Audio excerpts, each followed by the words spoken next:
Hello students, I welcome you all in this video. In this video we are going to learn about SYGC secretarial practice.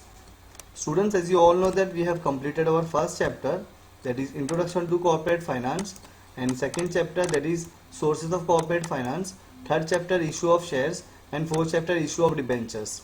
Alright students, and also we have completed exercise of chapter number 1, exercise of chapter number 2, and exercise of chapter number 3.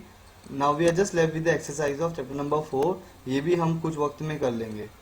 Alright students, so basically in this video we are going to learn about chapter number 5, that is deposits. Okay, this deposit is nothing but the public deposit. जो हमने basics में किया था, मैं हमेशा और हर video में आपको बोलता हूँ that basic is very important. जैसे अकाउंट में आपका बेसिक के बिना आप सम सॉल्व नहीं कर सकते हो, उसी तरीके से आपका अगर बेसिक क्लियर नहीं होगा तो यहाँ पे आपको जितने भी चैप्टर्स है एसपी में आपको नहीं समझ में आएगा. ओके, सो हमने बेसिक्स में क्या पढ़ा था, that P means what, public deposit. So that public deposit is nothing but the deposit only. So public deposit is also a source of fund for the company. So when company required fund, company can invite public, and the person who invests the money in a company, that person is known as depositor. जो company में पैसा deposit करेगा, that person becomes the depositor of the company. Okay, depositors are the creditors of the company. They receive the profit in a form of interest, and the interest of depositor is fixed. Okay, they are the creditors of the company. That is why they are not allowed to participate in the management of the company. They are not allowed to attend the general meeting of the company, and they does not enjoy the voting rights. So ये हमने basic पढ़ा था. Okay, about deposits. So basically in this chapter, in chapter number 5, we are going to learn about when a company required money, company invite public. Okay, but कौन सा company होगा और वो किससे पैसा लेगा. Now we all know that there are two types of company. One is public company and one is private company. So here when you talk about deposit, so the private company can take money from their members only. Members means what, from their employees, from board of directors, from the relatives of board of directors. उनसे पैसा ले सकता है कौन, private company. But when you talk about public company, so public company can take money from the public. But public की भी बात करोगे तो यहाँ पे दो टाइप्स की पब्लिक कंपनी होती है. एक जो होती है वो होता है आपका एलिजिबल पब्लिक कंपनी, और दूसरी non eligible, other than eligible public company. Okay, एक होता है एलिजिबल पब्लिक कंपनी, दूसरा other than eligible public company. Okay, और एक होता है गवर्नमेंट कंपनी. तो government company is nothing but the public company only. Okay, so यहाँ पे हम लोग देखेंगे कि प्राइवेट कंपनी किससे पैसा ले सकती है, पब्लिकली पैसा ले सकती है कि नहीं ले सकती है. पब्लिक कंपनी जो है वो पब्लिक से पैसा ले सकती है नहीं ले सकती है इन अ फॉर्म ऑफ डिपॉजिट. तो ये सारी चीज़ें, क्या क्या रूल्स एंड रेगुलेशंस है, क्या कंडीशंस है, वो सारी चीज़ें जो है हम चैप्टर नंबर 5 में पढ़ने वाले हैं. ओके, और चैप्टर नंबर 5 में से आपको 100% ऑब्जेक्टिव टाइप क्वेश्चन या फिर शॉर्ट नोट्स आपको आएगा.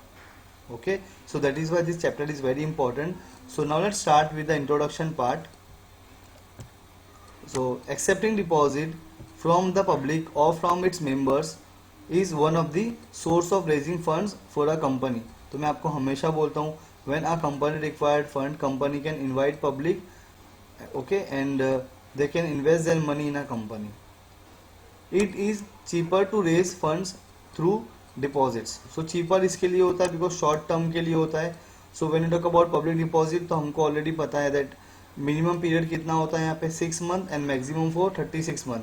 That means if a company required money, company can take money from the public for minimum 6 month and maximum 36 month. Okay, इसके लिए चीपर रेट होता है बिकॉज टाइम पीरियड भी कम होता है और जो रेट ऑफ इंटरेस्ट होता है वो भी कम होता है. Moreover there is no dilution of control as it is a type of short term loan taken by the company. तो शॉर्ट टर्म लोन होता है, अभी मैंने आपको बताया मिनिमम 6 मंथ के लिए और मैक्सिमम 36 मंथ के लिए होता है. That is why it is short term loan. However accepting deposit can be a risky option for a company in case it defaults in repaying the deposits. Why? Because if a company is taking money for a shorter period of time, so क्या guarantee है कि वो जो पैसा company ने लिया है public से, उसको कंपनी इन्वेस्ट करके या बिजनेस में लगा के उससे प्रॉफिट अर्न हो जाएगा. ज़्यादा टाइम अगर होगा, पीरियड लॉन्ग होगा, तो वहाँ पे चांसेस है कि हाँ कंपनी को पैसा प्रॉफिट जो है जल्दी हो सकता है। लेकिन शॉर्ट टर्म के लिए इतना कम गैप में उस पैसे को इन्वेस्ट करके प्रॉफिट बनाना उस पैसे से, it is quite difficult. That is why इसको हम लोग बोलते हैं कि ये रिस्की कैपिटल है। ओके, ये रिस्की ऑप्शन होता है कंपनी के लिए। So in this chapter we will learn which companies can collect deposits. कौन सा ऐसा कंपनी होगा जो डिपॉजिट ले सकती है, that we are going to learn the terms and conditions to be fulfilled and the procedure to collect deposits from members and public। तो क्या क्या terms and conditions है that we are going to learn, okay, क्या procedure है that we are going to learn, but as per your today's syllabus 25% जो reduced हुआ है वहाँ पे आपको procedure जो है वो नहीं पढ़ना है, okay, and there are we just going to learn about the terms and condition। एक ये वाला आंसर जो है हम लोग पढ़ेंगे, प्रोसीजर हम नहीं पढ़ेंगे, वाई, बिकॉज ये आपका रिड्यूस्ड हो गया है। हाँ, लेकिन जो नेक्स्ट ईयर के बच्चे होंगे उनके लिए मैं अलग से एक वीडियो को बनाकर अपलोड कर दूंगा, जिसको हम लोग बोलते हैं procedure to collect deposits from the members and from the public. Okay, so अभी के लिए हम लोग सिर्फ क्या करने वाले हैं, अभी के लिए हम लोग सिर्फ पढ़ने वाले अबाउट कौन सा कंपनी होगा और वो किससे पैसा कलेक्ट करेगा। पहला चीज़ ये हम लोग देखेंगे। And second thing we are going to learn that is terms and conditions to be fulfilled. Okay, तो ये दो आंसर हम लोग करेंगे तो हमारा चैप्टर नंबर 5 जो है ये फिनिश हो जाएगा। ऑलराइट, सो लेट्स सी कौन सा कंपनी है और वो कंपनी किससे पैसा ले सकती है और किससे नहीं, that we are going to see now. Now accepting of deposits, when you talk about acceptance of deposit, so all companies accepting deposit except, हर कंपनी जो है वो पैसा ले सकती है। Except which company, except a banking company, a non banking finance company and housing finance company. ये इसके लिए होता है बिकॉज इनका जो प्रॉफिट इन लोगों ने अगर कंपनी पब्लिक से पैसा लिया और वो पैसे को अगर कन्वर्ट करना होगा प्रॉफिट में तो कुछ टाइम चाहिए होता है, लेकिन यहाँ पे बिजनेस करने में बहुत ज़्यादा टाइम लगता है। तो वो पैसा जो पब्लिक से हमने लिया हुआ है हम इजीली उसको कन्वर्ट नहीं कर पाते हैं प्रॉफिट में इतना जल्दी, इसके लिए पब्लिक डिपॉजिट उनको अलाउड नहीं होता है लेना। क्यों? क्योंकि पब्लिक डिपॉजिट का टाइमिंग कम होता है, that is minimum for 6 month and maximum for 36 month. Okay, so such other companies as the central government will specify have to comply with the provisions of provisions। अब यहाँ पे हम लोग ए provision देखेंगे, उसके बाद में एक सेकेंड बी प्रोविजन एंड फिर थर्ड सी प्रोविजन हम लोग देखते हैं। ओके, अगर सेंट्रल गवर्नमेंट ने अगर स्पेसिफिकली बोला है ओके तो वो company, that is section 73 to 76 of the companies act 2013, पहला ए पार्ट, सेकेंड पार्ट में दिया हुआ है companies rules 2014 and C part दिया हुआ है directive issued by Reserve Bank of India regarding acceptance of deposits.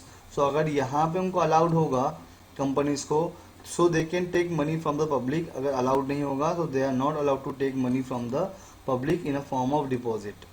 Okay, तो आई होप आपको ये समझ में आ रहा होगा, बट स्टिल ऐसा कुछ भी डाउट होगा so I am here, you can comment and you can ask. Okay, let's go and see the other part now। as with this chart you can understand कि कौन सा कंपनी होगा और वो कंपनी किस से पैसा ले सकता है।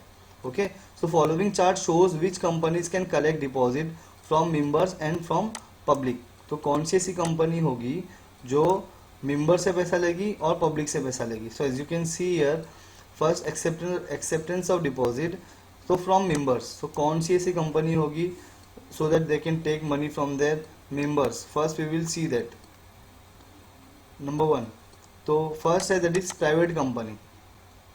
okay, so here private company can take money from the members, पहला part। second बोलता है public company, but which public company other than eligible company। okay, public company but other than eligible company can collect money from the members। okay, and third जो है वो आपको बोलता है eligible public company. Eligible public company can collect money from members, और as you can see हर दोनों जगह पे आपको क्या दिख रहा है, एलिजिबल पब्लिक कंपनी। तो एलिजिबल का public company can take money from members as well as from public. Okay, तो ये एक आपको कॉमन दिख रहा होगा। ओके, दोनों कॉमन दिख रहा है आपको। 1 सेकेंड, यहाँ पे अगर आप देखोगे तो ये जो है आपका एलिजिबल पब्लिक कंपनी यहाँ पे भी है और एलिजिबल पब्लिक कंपनी आपको यहाँ पे भी दिखेगी। That means they can take money from the members as well as from the public. Okay, now when I talk about government company, so government company can take money from the public only. Okay, तो ये था आपका कौन सी company होगी और वो किससे पैसा लेगी, ये तो अभी हमने यहाँ पे चार्ट में देख लिया. अभी हम लोग इसको डिटेल में देखेंगे. नाउ अभी एलिजिबल पब्लिक कंपनी कौन सा होता है उसका मीनिंग भी हम लोग आगे समझेंगे. ओके, सो अभी देखते हैं हम लोग प्राइवेट कंपनी के बारे में सबसे पहले. So private company can accept deposit from its members और डायरेक्टर्स और रिलेटिव्स ऑफ डायरेक्टर्स. ओके, तो मेंबर से, डायरेक्टर से और उसके डायरेक्टर्स के रिलेटिव से they can collect money. Okay, which company? Private company. इतना आपको याद रखना है. मतलब ये लोग प्राइवेट कंपनी को जब पैसा चाहिए होगा इन अ फॉर्म ऑफ डिपॉजिट, सो ये लोग पब्लिक से नहीं ले सकते. कहाँ से ले सकते हैं? They can take from their members और from their directors and from their relatives of directors. Okay, तो ये था आपका private company. Now let's talk about public company. So public company other than eligible company, this companies can accept deposit from its members और directors.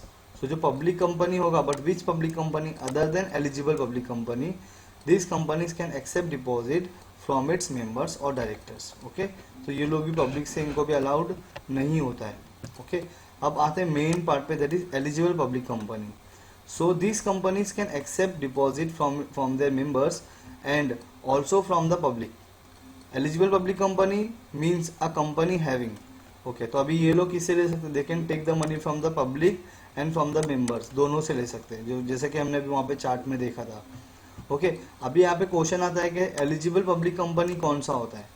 Okay, तो यहाँ पे देखो ए part में बोला है, ये कंडीशन अगर वो फुलफिल करती है कोई भी company, then that company become the eligible public company. So क्या कंडीशन है पहला देखते हैं. A net worth of not less than 100 crore. Okay, अब नेट वर्थ क्या होता है? नेट वर्थ का मतलब होता है paid up capital plus reserve plus security premium amount. तो ये तीनों को मिला के बनता है नेटवर्थ. आगे देखेंगे हम लोग के क्या होता है, कैसे मिलता है. ओके, तो पहला कंडीशन क्या है कि नेट वर्थ, अभी आपको ये दो वर्ड याद रखना है. नेट वर्थ कितना होना चाहिए? 100 करोड़. ओके, तो नेट वर्थ, इसको आप शॉर्टकट में भी लिख सकते हो, NW equal to 100 crore. Okay, यहाँ पे ये हो गया 100 करोड़ रुपीज आपका होना चाहिए net worth. Alright, second option देखो क्या है, कंडीशन क्या है.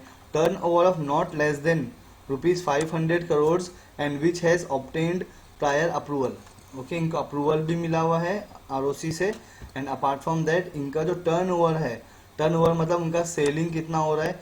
500 करोड़ का हो रहा है. ऐसी कंपनी को हम लोग बोलते हैं that they are the eligible public company. Okay, अब ये नेटवर्थ और टर्नओवर क्या होता है यहाँ पे हम लोग देखते हैं. तो नेटवर्थ जो है वो आपका होता है total paid up capital plus free reserves plus security premium account after deducting accumulated losses, deferred expenses and miscellaneous expenses not return of. मतलब सारे एक्सपेंसेस को माइनस करने के बाद में आपके पास जो पैसा होगा, बट कौन सा पैसा? जो पेड अप कैपिटल होगा, जो आपके शेयर होल्डर्स ने आपको पे किया होगा वो बनी, प्लस जो आपने प्रॉफिट में से निकाल के साइड में रखा होगा दैट इज रिजर्व्स, ये पैसा, और जो सिक्योरिटी प्रीमियम अकाउंट आपने क्रिएट किया होगा वो, ये तीनों को मिलाकर जो होता है उसको बोलते हैं हम लोग नेट वर्थ. ओके, सो ये कितना होना चाहिए? It should be 100 crore. Okay, it should be 100 crore, पहला कंडीशन. सेकेंड है टर्नओवर का मतलब होता है income from sales. Income from sales for a particular period. आपने एक पीरियड में कितना सेल्स किया और आपको कितना इनकम हुआ, that is called your turnover. Okay, तो टर्नओवर कितना होना चाहिए? 500 करोड़ होना चाहिए. तो अगर ये दोनों कंडीशन फुलफिल होती है, 500 करोड़, ये 100 करोड़ उसका नेटवर्थ होना चाहिए और टर्नओवर इनका 500 करोड़ होना चाहिए, ऐसी कंपनी को हम बोलेंगे कि ये कौन सा कंपनी है? That company is a eligible public company. Okay, so I hope you understood this introduction part. Okay, so हम लोग 2 वीडियो में इस चैप्टर को फिनिश करेंगे. सो ये हमारा इंट्रोडक्शन पार्ट था. आई होप यू अंडरस्टूड. अभी आपको अगर इस यहाँ से कुछ आएगा अगर, तो ऑब्जेक्टिव टाइप क्वेश्चन आएगा. दैट मीन्स आपको यहाँ पे ये पता होना चाहिए, ये जो चार्ट आपको दिख रहा है कि प्राइवेट कंपनी जो है वो मेंबर से पैसा ले सकती है. Public company can take money from the members, but which public company? Other than eligible company, they can take money from the members. Okay, and eligible public company ki, if you talk about eligible public company, so eligible public company can take money from the members as well as from the public. Okay, and government company can take money from the public only. Okay, तो ये सारी चीज़ें जो basics है ये आपको याद होना चाहिए, क्योंकि आपको ऑब्जेक्टिव्स में पूछने के चांसेस है। ओके, अच्छा, right from first chapter till fourth chapter and till today's lecture, today's video, आपको कोई भी डाउट होगा, कुछ भी डाउट होगा, if you fail to understand anything you can ask me, alright. So students, I hope you understood today's introduction part. Any doubt you can come in and you can ask. Okay students, so till then, thank you very much.